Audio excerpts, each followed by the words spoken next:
சிறு வயதிலேயே நான் கல்லூரியில் படிக்கின்ற பொழுதே, அப்பொழுது எனக்கு வயது 19, பொன்மனச்செம்மல் புரட்சித் தலைவருடைய விசுவாசியாக அவருடைய ரசிகராக இருந்து அதிமுக கிளைக்கழக செயலாளராக என்னுடைய சிலுவமலையத்திலே என்னுடைய பணியை துவக்கினேன்.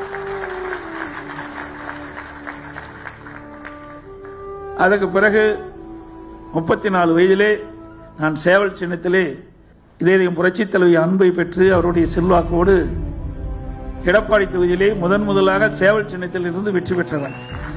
அதற்கு முன்பெல்லாம் மெட்டா மிராஸ்தார் தொழிலதிபர்கள் தான் இந்த எம்எல்ஏ பதவிக்கு வர முடியும், எம்பி பதவிக்கு வர முடியும், அமைச்சராக முடியும், முதலமைச்சராக முடியும். ஆனால் வேற அண்ணா அவருடைய வழியிலே பொன்மனச்செம்மல் புரட்சித் தலைவர் எம்ஜிஆர், இதயம் புரட்சித் தலைவி அம்மா, இப்படிப்பட்ட தலைவர் வந்த காரணத்தினாலே நம்மை போல் இருக்கின்றவர் இந்த நிலைக்கு உயர்ந்திருக்கின்றோம். இல்லாவிட்டால் நிச்சயம் வர முடியாது.